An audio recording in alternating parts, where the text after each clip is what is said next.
Good morning po, Kong. Kanina po kasi nagkaroon ng briefing ang OVP and sinabi nga po nila na the Vice President is eager nga to be able to present her evidence and yet meron nga pong ganitong delays. Ang paliwanag naman po ni OVP spokes Ruth Castelo ay her lawyers are taking legal remedies or strategies that are allowable in court. So may I get lang po yung reaction on this? Sa impeachment kasi hindi lang naman ang mga senators ang naghuhusga. Pati lahat tayo mga Pilipino ay judge din. Dahil, di ba, ang kasabihan natin sa konstitusyon ay public office is a public trust. At maraming pagkakataon ang ibinigay kay Vice President Sara Duterte na ipaliwanag yung kanyang sarili pagdating sa mga issue ng budget, ng OVP, etc. Pero hindi nga niya, she did not take advantage of those opportunities which left everybody hanging and everybody wondering, ano ba talaga ang nangyari? Kung sana naisagot na niya yung mga lumalabas noon sa mga investigasyon ng Kongreso ay maaaring hindi na tayo umabot sa ganito. Your reaction po to this, Senator Amy Marcos has filed a measure seeking the prohibition of arresting or detaining any person in the Philippine territory and transfer to an international court without a warrant of arrest issued by a local court.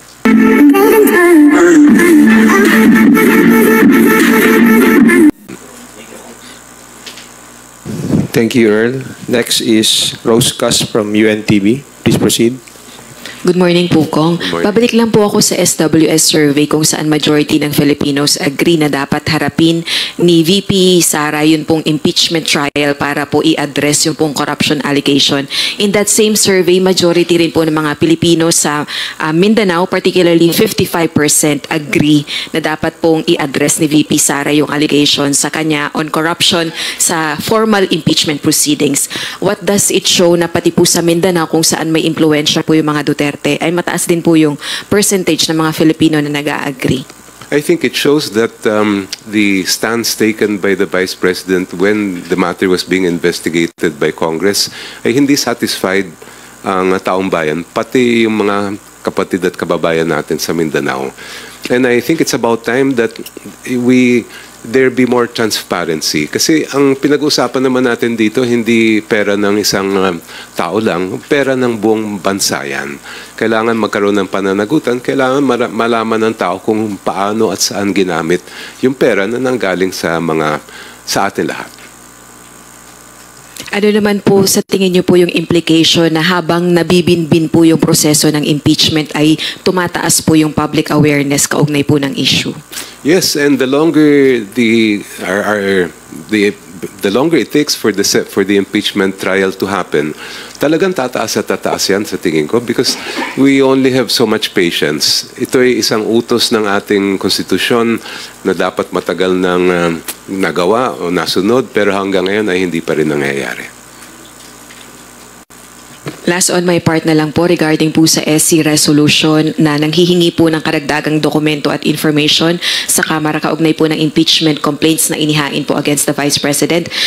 Kayo po ba as isa po sa mga mauupong House Prosecutor when the 20th Congress convenes, do you believe na hindi mag-i-issue ng TRO ang SC? Well, ganito na isinampay yung mga petisyon na yan way back in February of this year. And up to now, wala pa naman lumalabas na temporary restraining order or injunction ang Supreme Court. Doon sa issue ng paglabas ng kanilang recent directive sa House of Representatives at sa Senado, ito lang sa tingin ko magkakaroon ng isang malaking question o debate within the legal community and even within the different branches of our government. Kasi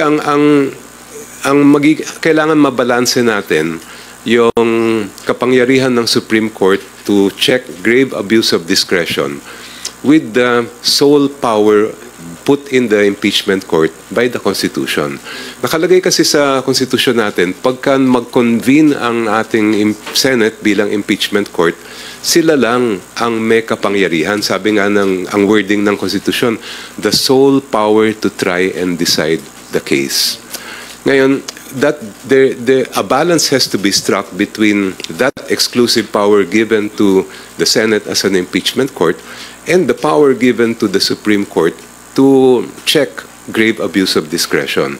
I think that will be an underlying issue that arose from the issuance of that directive by the Supreme Court.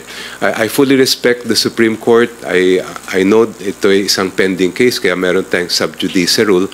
Pinapoint out ko lang po na maaaring maging issue itong bagay na ito. So, follow up lang po, Kong. So, you believe na it's far from happening, yung pag-i-issue ng TRO ng Supreme Court on the petitions filed against the impeachment case? Very hard for me to put myself in the minds of the members of the court. Hindi ko talaga masasabi kung it's very hard for me to answer your question because I really don't know what the court is disposed to do. Thank you, Rose. We will acknowledge Agatha Gregorio from ABS-CBN for her questions. Good morning po, Kong. So regarding naman po yung impeachment din po, especially yung SWS survey po na nabanggit kanina, you mentioned din po na the public clamor could impact yung impeachment court po. Do you think this is enough po to influence the Senate to push through the trial more and stop yung so-called delays nga po? You know, in my experience in all the previous impeachment cases that I was involved in, malaking bagay talaga yung public clamor.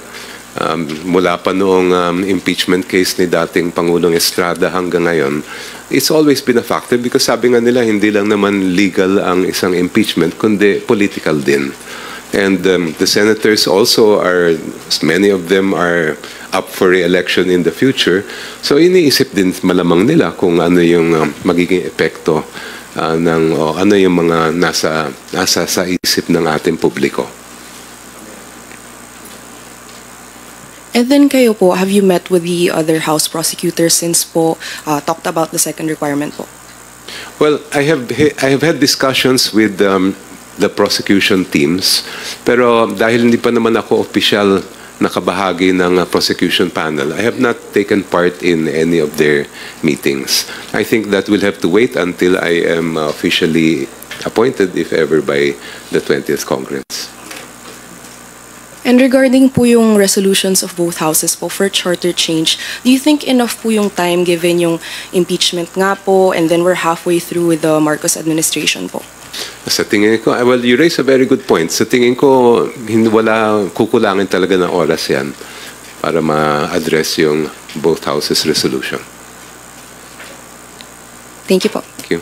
Thank you, Agatha. Pamela Vasquez from DZMM. Good morning po, Kong. Kanina po kasi nagkaroon ng briefing ang OVP and sinabi nga po nila na the Vice President is eager nga to be able to present her evidence and yet meron nga pong ganitong delays. Ang paliwanag naman po ni OVP spokes Ruth Castelo ay her lawyers are taking legal remedies or strategies that are allowable in court. So may I get lang po yung reaction on this? Well, we welcome the statement of the Office of the Vice President that they want to have the trial proceed. And we hope that that is exactly what will happen. Hindi lang naman sila, buong Pilipinas ang nag-iintay na malitis na itong kaso. And then on another lang po na sinabi nga na handa rin po silang tumalima and in case the SC says na the impeachment should proceed. Pero may sinabi din po siya na in case the SC says it cannot be heard at this time. And then ito po yung sinabi niya, we'll be very lucky as a country because we'll save millions and millions of money on a trial that is technically defective from the very beginning. And she also added na huwag nang magsayang ng resources sa bansa na pwede pang maibigay sa ibang programa kaysa sa trial na mate-technical din sa dulo. Unang-una, dapat siguro maalala natin kung saan nagbunga yung impeachment case. Yan ay resulta ng pag-iimbestiga ng ating mga kongresista, mga committees ng House of Representatives at maraming pagkakataon ang ibinigay kay Vice President Sara Duterte na ipaliwanag yung kanyang sarili pagdating sa mga issue ng budget, ng OVP, etc. Pero hindi nga niya, she did not take advantage of those opportunities, which left everybody hanging and everybody wondering, ano ba talaga ang nangyari? Kung sana naisagot na niya yung mga lumalabas noon sa mga investigasyon ng Kongreso, ay maaaring hindi na tayo umabot sa ganito. But because of that recalcitrance, the people deserve transparency, the people deserve accountability. Kailangan malaman natin kung ano ba talaga yung nangyari at talaga bang nagkaroon ng mga impeachable offenses si Vice President Duterte. And it's about time that we respect the process in the Constitution for holding high government officials accountable. Thank you, Pam. Marian Enriquez from TV5. Go ahead. Morning, sir. Kanina you mentioned na yung mismo yung utos ng saligang batas, ano? Na pag dumating na po yung impeachment complaint, ituturing na articles of impeachment at agad-agad kailangan ng simulan yung trial.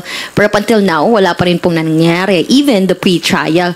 Tingin niyo po deliberately vina-violate na nga talaga ng Senado po itong konstitusyon? I leave it to the people to judge. I have said this many times that any actions that do not lead to an immediate trial of the case are not consistent and in fact violate the Constitution. May isa pang mahalagang provision dun sa ating Constitution sa Article 11 ha. At yun yung nabanggit ko kanina that once the impeachment court convenes, it has the sole power to try and decide the case. And you have to look at those two provisions together na kailangan ilitis agad para ma-exercise ng Senado yung kanilang kapangyarihan bilang impeachment court na desisyon na ang kaso. So even yung sinabi rin po kanina ng Earl, yung, for example, yung plan po ni Senator Bato de la Rosa to even raise a motion pag-convene po ng 20th Congress, pag-open ng session, yung tatanungin po kung dapat ba or gusto ba ng 20th Congress senators na ituloy yung impeachment trial, paglabag din po yun or unconstitutional din po yun. Nag-convene na kasi ang impeachment court. Kaya it's a duty of the incoming senators also to take their oath, just like the senators in the 19th Congress who are now still a part of the 20th have done so.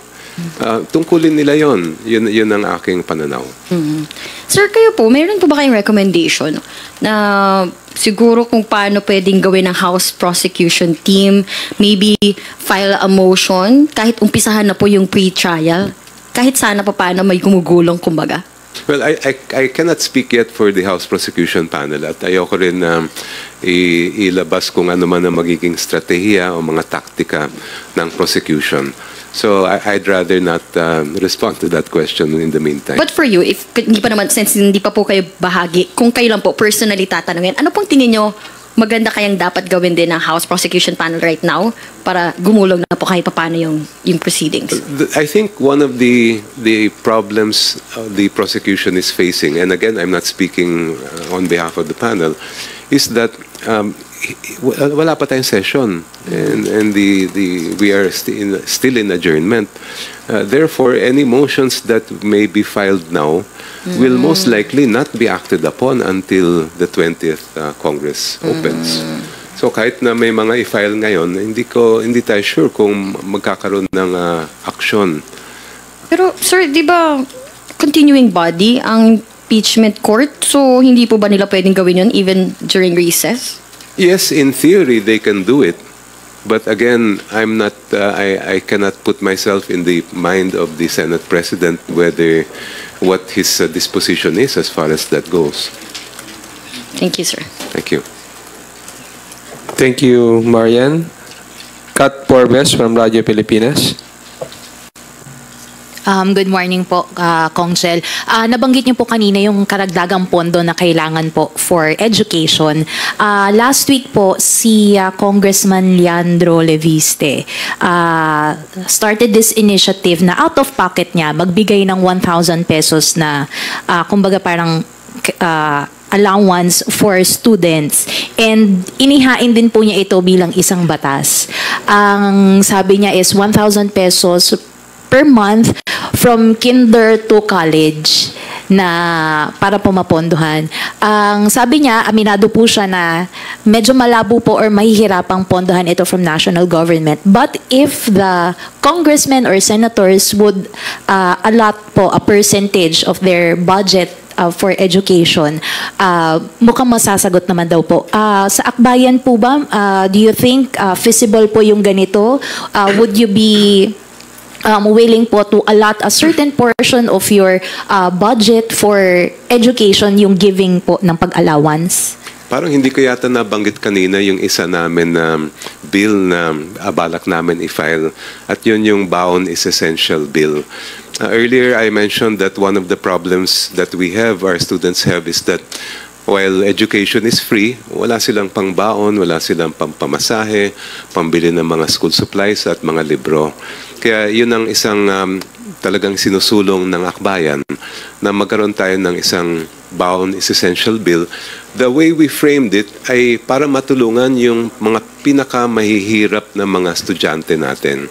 So ang magiging coverage ng aming panukalang batas ay mga present recipients ng 4Ps at mga dating recipients ng 4Ps. Because we are mindful as well of the budgetary constraints that may come up kung mas malawak pa yung magiging coverage ng bill. But we are open to working with Congressman De Viste and with others who have other proposals in mind. Basta't ang importante sa amin ay maalagaan natin at maproteksyonan natin ang ating mga mag-aaral. Sir, regarding pa rin po sa education, so nabanggit nyo nga po na importante po yung sa edukasyon po natin, no, sa sector. But part po nung dun sa charter change po na isinusulong is to open up yung education sector sa yung foreign equity po.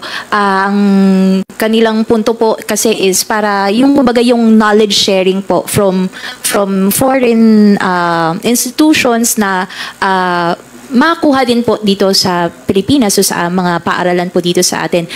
Kung ganun po, would you be open po to support yung ganun charter change to open po yung ating education sector?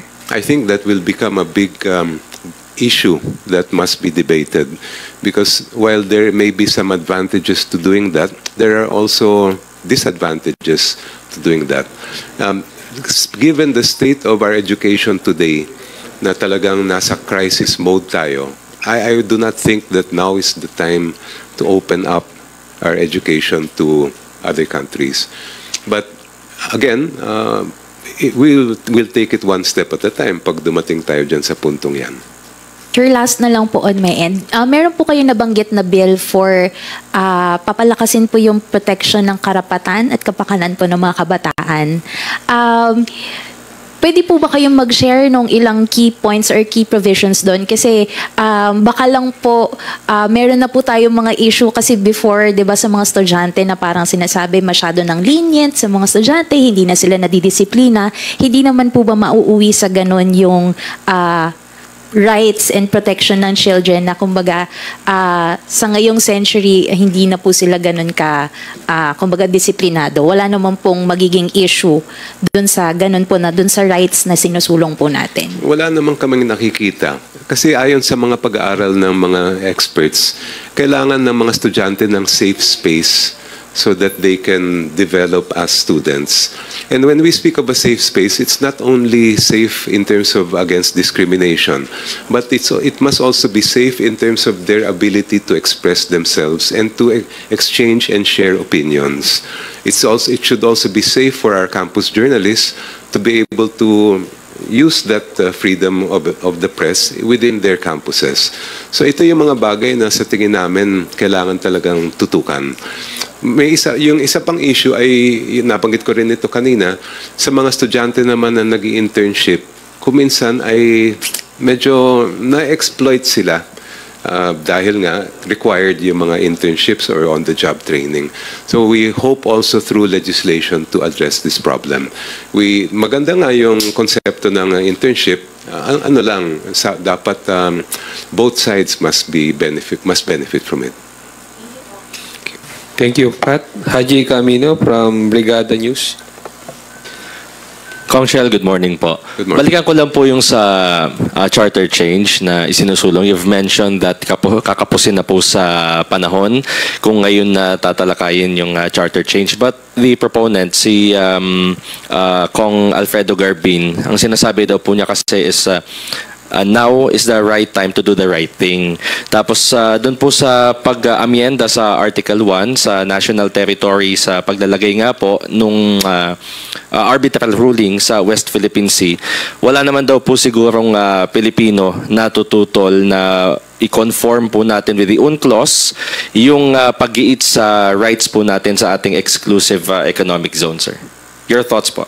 Nasa ating konstitusyon na that international law forms part of the law of the land.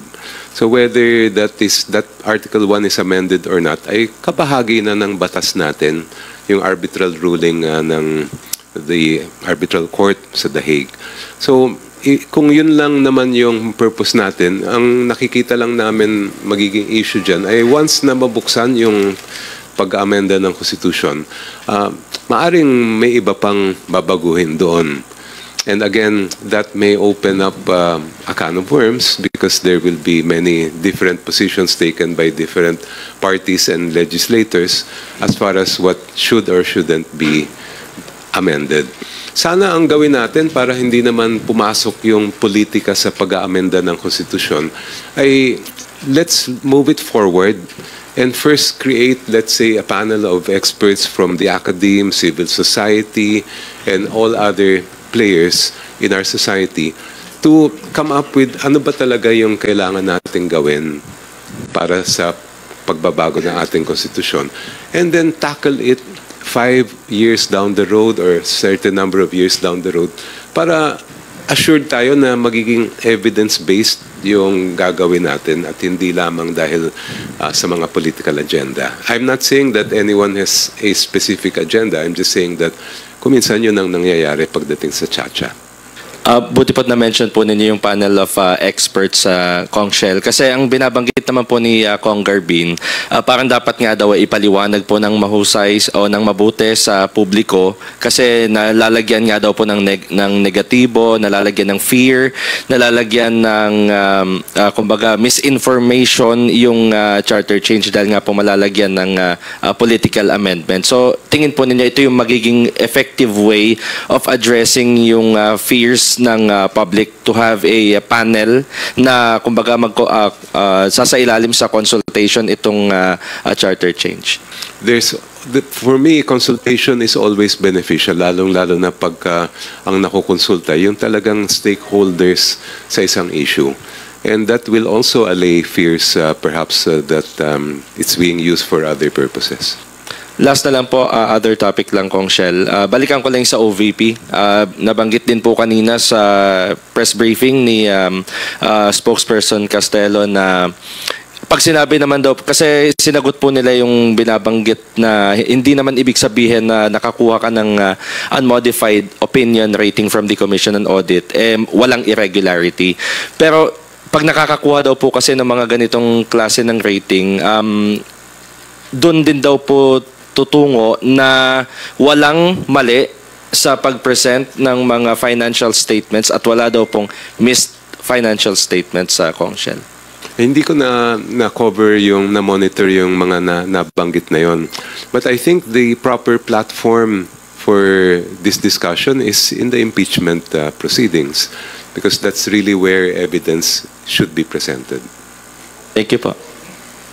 Thank you, Haji. We will hear the next questions from Mabig Trinidad of Abante Radio. Sir, good morning po. Good morning.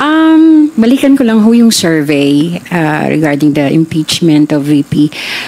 The survey represents the public clamor, ano po? Sinasabi po nila. Do you think po yung survey po in a way ay naging partial success para po sa House and in a way po din ay na-pressure ngayon po ang Senado dahil si Senator Joel po announced it earlier na magre-reconvene po ang impeachment court on August 4. Ano po ang reaction po ninyo, sir? noon pa lang mga hearings ng mga iba't ibang committee ng House of Representatives, nakita naman natin lahat na tutok ang mga ordinaryong Pilipino. Halos lahat ng mga tahanan ay alam nila kung anong nangyayari, kung sino tumetestigo, anong ebidensya ang hinaharap. And that has, I believe, really raised their attention and awareness about what impeachment is all about. Kasi nga, pag sinabi natin impeachment, ang talagang issue dyan ay dapat ba may pananagutan ang isang mataas na opisyal. At ngayon, everyone is waiting with bated breath for the trial to begin. And the survey, I believe, shows that sentiment. Now that the Senate will reconvene as impeachment court on August 4, palagay niyo po ba na pressure ang Senado sa survey? I think for me the question is the Constitution commands that the Senate, after it has convened as an impeachment court, must conduct the trial forthwith. And that should happen. So para sa akin, yun ang talagang kailangan mangibabaw sa lahat ng mga senator judge natin. Thank you. Thank you, Mabik. We now call on Bernard Taguinod from Saksi Ngayon.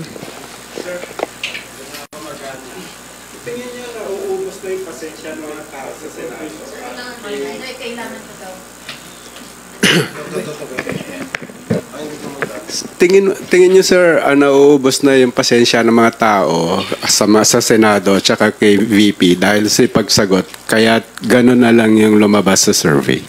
Tingin ko, yung lumabas sa survey talagang eye-opener yan para sa lahat. Kasi ang pinapakita niyan na iniintay ng sambayan ng Pilipino yung paglitis ng kaso.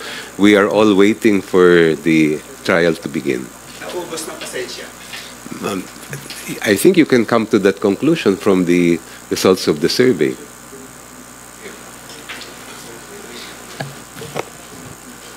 Thank you, Bernard. For today's last question, Big Sumintak from Net25. Kong, magandang umaga po. Itong dilema na kinakaharap natin sa impeachment case against the Vice President, maituturing ba natin ito na unique and extraordinary compare doon sa mga previous impeachment cases like of ERAP and Chief Justice Corona? Kasi itong kay BP Sara, nung ma-file yung article of impeachment, pasara ang 19th Congress. Kaya nagkakaroon ng ganitong delay na ginagamit ng Senado para hindi kaagad masunod yung constitutional provision na forthwith. Well, maraming unique at kakaibang mga pangyayari dito sa impeachment case ni VP Sara Duterte.